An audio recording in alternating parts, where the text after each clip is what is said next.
Assalamualaikum warahmatullahi wabarakatuh. Halo teman-teman geosains. Pada kesempatan kali ini saya akan menjelaskan materi kimia umum berkaitan dengan geometri molekul dan gaya antar molekul. Jadi nanti materinya akan dibagi menjadi dua, yaitu geometri molekul dan gaya antar molekul. Yang pertama, geometri molekul. Apa sih geometri molekul itu? Jadi geometri molekul itu adalah susunan atom 3 dimensi dalam suatu molekul. Nantinya kita akan membahas 3 bahasan. Yang pertama menggambar molekul dan ion-ion dengan struktur Lewis, kemudian teori VSEPR dan bentuk molekul, lalu bentuk molekul dan kepolarannya. Sebelum kita menggambar ion dengan struktur Lewis, maka kita harus terlebih dahulu mengetahui apa sih yang dimaksud dengan struktur Lewis. Nah, struktur Lewis itu adalah penggambaran distribusi elektron dalam struktur molekul dengan menggunakan tanda elektron. Tanda elektron ini bisa berupa dot seperti pada gambar ini, atau juga bisa berupa cross atau X. Nah, struktur Lewis ini menggambarkan elektron baik yang berikatan atau bonding maupun yang tidak berikatan ataupun non-bonding. Nah, langkah-langkah dalam menuliskan struktur Lewis, yang pertama yang kita lakukan adalah melakukan penjumlahan elektron valensi dari seluruh atom dalam molekul. Di sini ada catatan, jika anion atau bermuatan negatif, maka kita menambahkan 1 elektron, dan jika berupa kation atau bermuatan positif, maka kita harus mengurangkan 1 elektron. Dan di sini saya memiliki contoh PCl3. Di sini P memiliki elektron valensi yaitu 5, Cl elektron valensinya adalah 7, dan di sini Cl-nya ada 3, jadi 3 kali 7 21. 21 tambah 5 sama dengan 26. Jadi total elektron valensinya ada 26. Kemudian kita masuk ke langkah yang kedua. Langkah kedua di sini adalah kita harus menghubungkan atom-atom selain atom pusat dengan ikatan tunggal. Nah, di sini kita lakukan Cl ini kita hubungkan dengan atom pusat. Nah, perlu diketahui atom pusat adalah yang paling kecil nilai elektron negatifannya, kecuali kondisinya nanti kalau misalnya ada hidrogen. Nah, untuk hidrogen meskipun elektron negatifannya lebih kecil, dia tidak dijadikan sebagai atom pusat. Nah, kembali lagi, PCl3 ini kita bikin ikatan tunggalnya. Terus kita harus mengetahui juga bahwa dalam satu ikatan tunggal ini mewakili 2 elektron valensi, 2 elektron lah maksudnya. Jadi di sini ada 3 ikatan tunggal, maka 3 dikali 2 elektron, maka kita sudah menggunakan 6 elektron. Sehingga sisa elektron yang belum kita gunakan adalah 20 elektron lagi ya. Di sini ya. 26 totalnya dikurang 6 yang sudah kita jadikan ikatan tunggal, jadi sisa tinggal 20 elektron. Berikutnya kita masuk ke langkah yang ketiga, yaitu melengkapi elektron-elektron pada atom-atom luar hingga mencapai kestabilan. Nah, kestabilan ini biasanya itu dicapai pada umumnya ketika suatu atom memenuhi aturan oktet. Jadi kalau atom-atom luarnya adalah Cl ini ya. Ini atom pusat, Cl-nya adalah atom luar. Ini akan stabil ketika terpenuhi aturan oktet. Aturan oktet itu adalah ketika elektron itu mencapai 8 jumlahnya. Di sini Cl-nya sudah mencapai 8, Cl-nya sudah 8, Cl-nya sudah 8. Jadi tadi kan baru 2 ya, setiap Cl-nya baru 2, sehingga setiap Cl ditambahkan dengan 6 elektron lagi. Sehingga kita bisa mengetahui bahwa sisa elektron yang didistribusikan adalah 2 elektron lagi. Jadi 20 sisanya tadi dikurang 3, ada Cl-nya ada 3, terus 6. Ada 6 elektron, setiap Cl-nya kita tambahkan. Jadi 18, 20 ke 18 sama dengan 2. Kemudian kita masuk ke langkah yang keempat, yaitu melengkapi elektron-elektron pada atom pusat hingga mencapai kestabilan. Nah, kestabilan ini biasanya berupa ketika atom pusat itu memenuhi aturan oktet. Namun ada kalanya atom pusat tidak memenuhi aturan oktet. Nanti akan saya jelaskan lebih lanjut. Di sini tadi kan ada sisa 2 elektron. Jadi 2 elektron ini akan kita letakkan pada atom pusat. Nah, di sini ini ya, yang 2 titik ini, 2 dot ini. Jadi sehingga sisa elektron kita sudah habis. Nah, ketika sisa elektron kita sudah habis, maka kita bisa memperkirakan bahwa struktur Lewis yang benar adalah seperti ini. Kita lanjut ke langkah yang kelima. Namun ada kalanya terkadang atom pusat ini belum menggambarkan aturan oktet ya, karena adanya kurangnya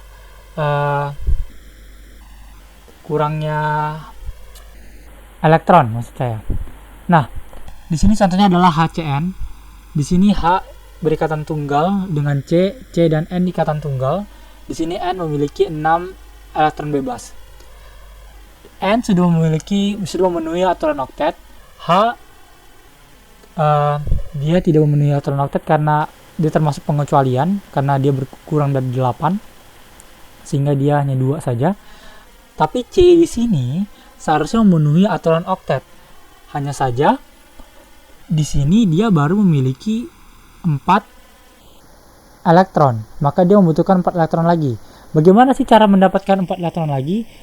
Nah, caranya adalah jika elektronnya tidak cukup untuk menggambarkan oktet pada atom pusatnya, maka kita akan membuat ikatan rangkap. Jadi kita membentuk suatu ikatan rangkap. Nah, di sini contohnya kita membuat ikatan rangkap dari N. Sebagaimana yang kita ketahui, satu ikatan rangkap itu kan mewakili 2 elektron. Jadi kita bikin di sini rangkap 3. Nah, setelah kita bikin rangkap 3, maka H, C, dan N ini sudah memenuhi aturan oktet. Namun, ada kalanya, meskipun step 1 sampai step 5 sudah kita penuhi, terkadang struktur Lewis kita itu bukanlah struktur Lewis yang diprioritaskan, atau bukan yang paling benar. Hal ini dikarenakan belum pasnya muatan formal. Jadi, catatan di sini untuk setiap atom hitung elektron non-bonding masing-masing atomnya. Jadi nanti kita hitung elektron bebasnya. Terus setiap ikatan tunggal rangkap 2 dan 3, nanti setengah dari elektron ikatan tersebut itu dibagi ke masing-masing atom yang berikatan. Jadi misalnya di sini C dan O ikatan rangkap 2, berarti nanti di sini ada 4 elektron dibagi 2. 2 untuk C, 2 untuk O. Kemudian poin ketiga, jumlah elektron tersebut digunakan untuk mengurangi elektron valensi untuk setiap atomnya. Perbedaannya adalah muatan formalnya, dan yang terbaik adalah muatan formalnya sama dengan 0. Di sini saya memiliki 2 contoh. Contohnya itu adalah CO2, sama-sama CO2. Hanya saja yang bagian atas ini, baik sisi kanan maupun sisi kirinya, dia memiliki ikatan rangkap 2. Sedangkan pada bagian bawah, sisi kirinya ikatan tunggal, sedangkan sisi kanannya rangkap 3. Nah, langkah yang harus kita lakukan adalah kita mencatat elektron valensinya. O elektron valensinya adalah 6, C adalah 4, dan O adalah 6. Kemudian kita menghitung, untuk yang atas dulu, elektron pada atomnya ada berapa. Di O di sini, elektron bebasnya ada 4. Kemudian berpasangannya ada 2 pasang. Sehingga kita bagi 2 pasangan berarti ada 4 elektron. Dibagi 2 jadi 2. 2 sama 2 ya, 2 untuk O, 2 untuk C. Jadi O di sini ada 6 elektron. Terus O juga di sini juga sama ya, memiliki 6 elektron. C di sini dia memiliki ikatan rangkap 2 di sisi kanan maupun di sisi kirinya. Sehingga ketika dibagi 2, maka elektron pada C ini terdapat 4 elektron. Lalu kita untuk mencari muatan formalnya tinggal kita hitung saja selisihnya. 6 dikurang 6 0, 4 dikurang 4 0, 6 dikurang 6 0. Lalu kita lihat ke contoh yang berikutnya. Di sini CO2 juga elektron valensinya kita tulis, lalu kita hitung elektron pada atomnya. Oh, di sini elektron bebasnya 6, terus dia berikatan tunggal dengan C. Di sini ikatan tunggal berarti ada 2 elektron, terus kita bagi 2 menjadi 1 untuk O, 1 untuk C. Jadi pada O terdapat 7 elektron. Yang sisi kiri sini. Kemudian sisi kanannya O-nya memiliki elektron bebas 2, elektron berpasangannya di sini ada 3 pasang. Jadi ada 6 elektron dibagi 2, 3 untuk C, 3 untuk O. 3 ditambah 2 sama dengan 5. Jadi pada O yang sisi kanan terdapat 5 elektron. Sedangkan pada sisi tengah, tadi kan sudah dibagi 2 ya. Dari sisi kiri ini C ke bagian 1, dari sisi kanan C ke bagian 3. Sehingga ketika kita menghitung selisihnya, muatan formalnya, untuk O yang sisi kiri itu kita mendapatkan minus 1, yang C-nya 0, terus O sisi kanan kita mendapatkan plus 1. Nah, untuk mengetahui manakah struktur Lewis yang paling tepat, kita kembali ke poin yang keempat, yaitu yang muatan formalnya sama dengan 0.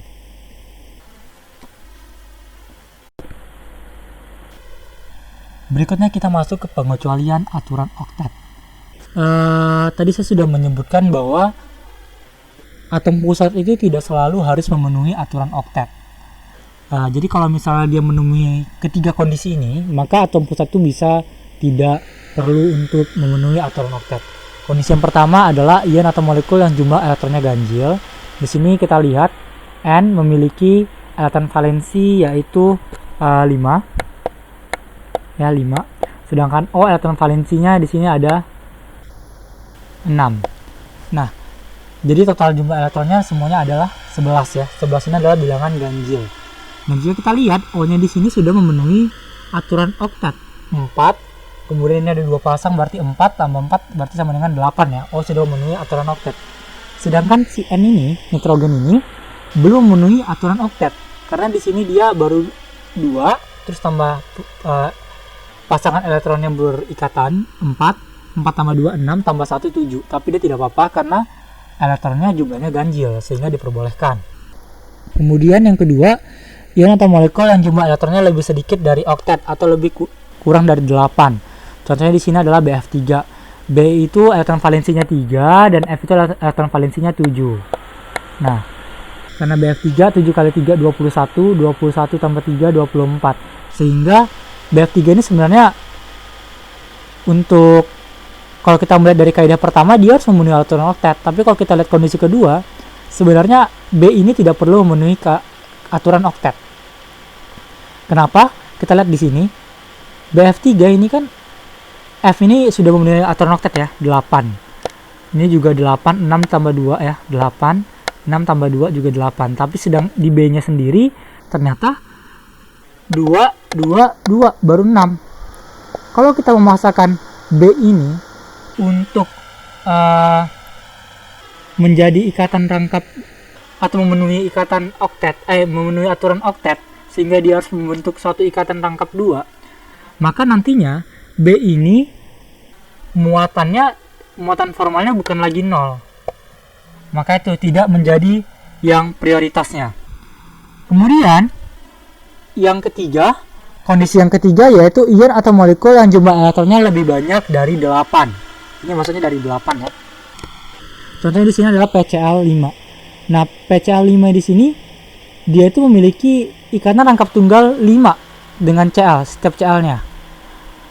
Jadi dia tidak perlu harus memenuhi aturan oktet. Di sini dia melebihi aturan oktet ya. Jadi dia memiliki 10 elektron pada P-nya.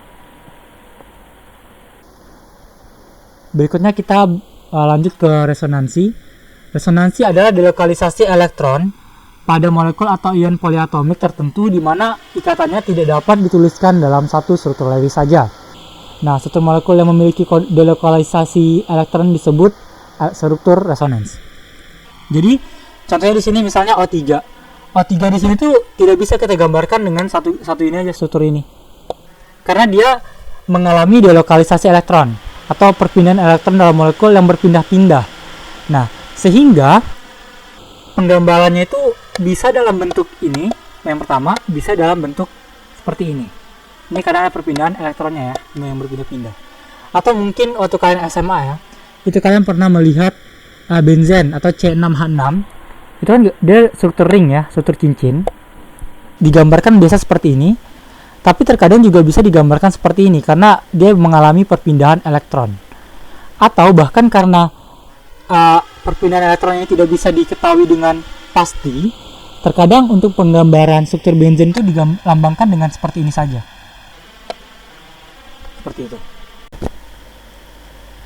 Berikutnya kita masuk ke valence shell electron pair repulsion atau VSEPR. Jadi teori VSPR ini pertama kali dikembangkan oleh Neville Sedgwick dan Herbert Powell pada tahun 1940. Kemudian pada tahun 1957, Ronald Gillespie dan Ronald Sidney Nyholm di University College London itu menyempurnakan konsep ini. Konsep ini itu merupakan penjabaran sederhana dari rumusan Lewis yang dapat digunakan untuk menentukan struktur geometri suatu molekul berdasarkan tolakan pasangan elektron di sebuah atom terhadap atom lainnya. Oke, kemudian terdapat juga domain elektron. Jadi domain elektron ini sebenarnya merupakan penyempurnaan dari VSEPR teori tadi.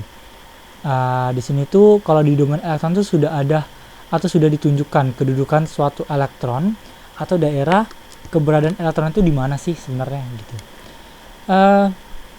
Dalam domain elektron, jumlah domain elektron itu bisa ditentukan dengan cara berikut.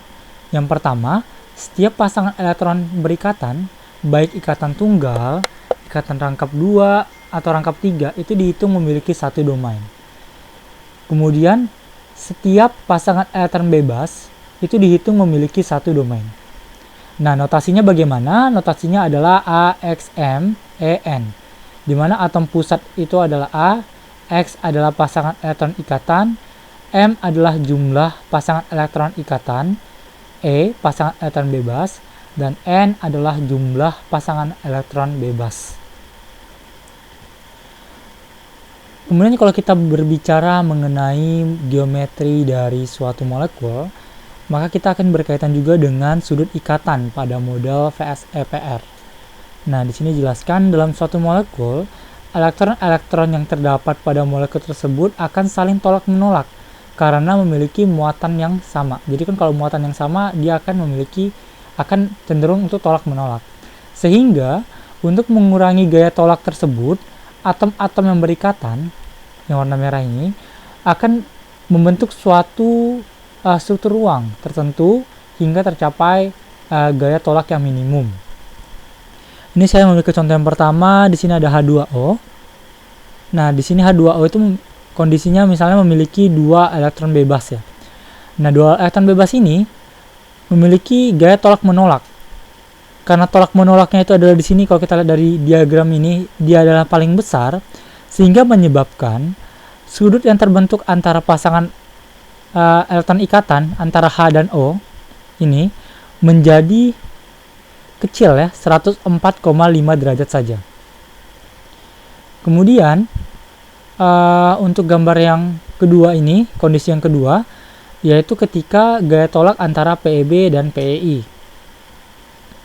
Karena di sini elektron bebasnya cuma 1, gaya tolaknya itu tidak sebesar pada kondisi yang pertama. Hal ini bisa dilihat dari sudut yang terbentuk antara pasangan elektron ikatan 1 dengan yang berikutnya, yaitu hanya 107 derajat. Kemudian pada kondisi yang ketiga, di sini tidak ada pasangan elektron bebas. Kita lihat ini semuanya keempat elektron ikatannya memiliki sudut yang lebih besar dibandingkan gambar 1 ataupun gambar 2, yaitu 109,5 derajat. Hal ini bisa kita simpulkan bahwa pada saat pasangan elektron bebas itu tidak ada, maka gaya tolaknya itu adalah yang paling minimum dibandingkan kondisi yang pertama ketika ada pasangan elektron bebas yang lebih dari 1. Oke, berikutnya ini ada model VSPR. Jadi di sini ada tabelnya dulu ya, ada number of electron domains. Ini jumlah pasangan elektronnya ya, itu jumlah baik elektron bebas ataupun elektron ikatannya. Ini geometrinya, geometri elektronnya. Kemudian ini adalah jumlah pasangan elektron ikatan, terus ini adalah jumlah pasangan elektron bebas, dan ini adalah molekular geometrinya. Contohnya di sini adalah contohnya misalnya CO2. Di sini perlu kita ketahui yang warna kuning keemasan ini adalah atom pusatnya. Yang putih ini adalah pasangan elektron ikatan PeI, dan yang biru ini adalah pasangan elektron bebasnya. Oke. Ini yang domainnya 2 sampai 4. Kemudian ini yang domainnya 5 sampai 6.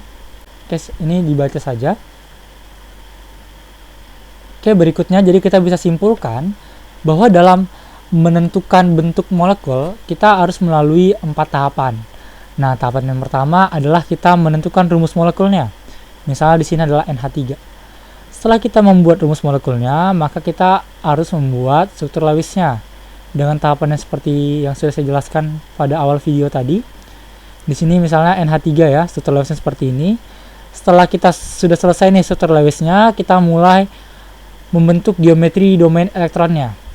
Posisi-posisi elektronnya dengan mempertimbangkan bagaimana sih gaya-gaya tolaknya antar sudut, sehingga membentuk sudut-sudut tertentu.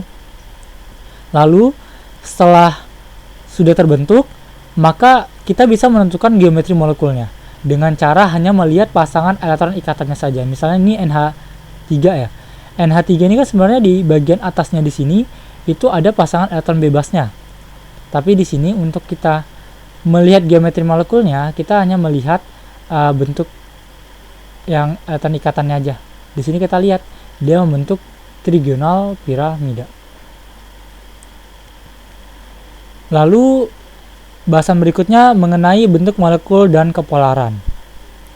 Ikatan polar dan bentuk molekul dapat menentukan kepolaran, yang mana itu diukur melalui momen dipol. Jadi momen dipol ini merupakan resultan vektor dari ikatan ya. Jadi kan di sini dibilangnya melalui momen dipol. Jadi kalau misalnya momen dipolnya itu sama dengan 0, maka itu nanti disebut sebagai nonpolar. Dan jika momen dipolnya nanti tidak sama dengan 0, maka itu disebut sebagai molekul yang polar. Kita lihat di sini, sebenarnya CO ini adalah molekul polar. Akan tetapi, karena dia berjumlah 2, maka dia menjadi nonpolar. Mengapa hal ini bisa terjadi? Kita baca yang pernyataan kedua. Ketika kepolaran ikatan satu sama lain saling meniadakan, molekul menjadi nonpolar. Di sini kita lihat, karena ikatan antara CO dan sebelah kiri maupun CO sebelah kanan ini, itu ternyata saling meniadakan si karbonnya. Maka dari itu, dia bersifat nonpolar. Lalu kita lihat, pernyataan selanjutnya, ketika saling menguatkan, walau secara parsial molekul bersifat polar. Kita lihat, di sini H2O. Ya, yang merah ini adalah oksigen, sedangkan yang warna putih ini adalah hidrogen. Kita lihat, kedua hidrogen ini saling menguatkan sehingga terbentuklah polarnya. Berikutnya kita masuk ke gaya antar molekul. Apa sih yang dimaksud dengan gaya antar molekul? Jadi gaya antar molekul itu merupakan gaya tarik-menarik antara molekul-molekul. Jadi mohon dibedakan antara gaya antar molekul dan intramolekul ya. Kalau intramolekul tuh berarti di dalam molekul itu sendiri. Kalau antar molekul itu berarti antar molekul satu dengan molekul lainnya. Nah, di sini juga bisa dijelaskan sebagai gaya tarik listrik statis atau elektrostatik antara muatan positif dan negatif. Jadi nanti kita bisa melihat ada ini tarik menarik antara muatan positif dan negatif. Dalam hal ini saya akan menjelaskan berbagai jenis gaya antar molekul, yaitu gaya van der Waals, terus gaya London atau gaya dispersi, dan yang terakhir adalah ikatan hidrogen. Oke, kita masuk ke yang pertama, yaitu gaya van der Waals. Gaya van der Waals adalah gaya tarik menarik antar dipol pada molekul polar. Ya, molekul polar. Nah, molekul polar ini kan nanti akan memiliki ujung-ujung yang muatannya itu berlawanan. Jadi ada muatan positif dan muatan negatif. Jadi sehingga kita kumpulkan molekul-molekul polar ini, maka molekul polar itu akan mengatur dirinya atau membentuk formasi sedemikian sehingga nantinya akan terjadi tarik-menarik antara positif dan negatifnya. Nah, gaya van der Waals ini terdiri dari 3, yaitu gaya dipol-dipol, gaya dipol-dipol terinduksi, dan gaya ion-dipol. Kita bahas satu-satu. Yang pertama, gaya dipol-dipol. Gaya dipol-dipol atau dipol-dipol force merupakan gaya yang bekerja antara molekul-molekul polar. Nah, yaitu antara molekul-molekul yang memiliki momen dipol. Makin besar momen dipolnya, makin kuat gayanya. Jadi dia itu kan bekerja antara molekul-molekul polar. Jadi nanti seperti saya jelaskan sebelumnya, nanti ada tarik-menarik. Jadi kalau yang dia muatannya berbeda akan tarik-menarik, sedangkan yang muatannya sama akan cenderung tolak-menolak. Kemudian ada gaya dipol-dipol terinduksi. Jadi interaksi tarik-menarik antara dipol dan dipol terinduksi disebut interaksi dipol-dipol terinduksi. Kemudian kemungkinan momen dipol akan terinduksi bergantung bukan hanya pada muatan kekuatan dipol, tapi juga bergantung pada kepolaran atom atau molekul. Maksudnya seperti apa sih? Jadi di sini contohnya itu misalnya ada atom A itu diinduksi oleh dipol lainnya, sehingga dia akan tersusunlah formasinya, sehingga positif ini akan berdekatan dengan yang negatifnya. Maka itu jadi atom A ini terinduksi oleh atom B. Berikutnya ada gaya ion dipol. Ini maksudnya interaksi ya. Interaksi elektrostatik juga menjelaskan gaya ion dipol yang terjadi antara suatu ion dengan suatu molekul polar. Nah, kekuatan interaksi ini bergantung pada muatan dan ukuran ion, dan pada besarnya momen dipol dan ukuran molekul. Jadi di sini contohnya, misalnya di sini ini adalah ion Na+, sedangkan di sini ada dipol ya. Jadi kalau misalnya suatu molekul itu didekatkan dengan kation atau Na+, maka nanti negatif ini akan bergerak ke arah kationnya. Begitu juga dengan kondisi ketika dia didekatkan dengan anion. Berikutnya ada gaya London atau gaya dispersi. Gaya tarik-menarik yang timbul sebagai hasil dipol-dipol yang terinduksi sementara dalam atom atau molekul yang disebut sebagai gaya dispersi. Nah, gaya London itu terjadi pada molekul nonpolar. Nah, jadi ilustrasi seperti ini. Misalnya gambar A ini adalah helium. Sebagaimana kita ketahui, kalau misalnya molekul nonpolar, dia tidak memiliki mana yang muatan positif ataupun muatan negatif ya. Jadi tidak ada muatan positif dan muatan negatifnya. Nah, di sini dalam gaya London ini terdapat dua gangguan. Gangguan yang pertama adalah ketika didekatkan oleh kation, kemudian yang kedua didekatkan oleh dipol. Lalu yang terakhir ada ikatan hidrogen. Nah, ikatan hidrogen adalah jenis khusus interaksi dipol-dipol antara atom hidrogen dalam ikatan polar, seperti nitrogen dengan hidrogen, oksigen dengan hidrogen, atau F dengan H, dengan atom elektronegatif O, N, atau F. Nah, maksudnya gimana? Jadi kalau misalnya ada atom hidrogen berikatan dengan O, N, F, dan bukan dalam intramolekul, maka itu bisa kita katakan sebagai ikatan hidrogen. Mungkin itu saja untuk materinya, gaya geometri molekul dan gaya antar molekul. Berikut referensi yang saya gunakan.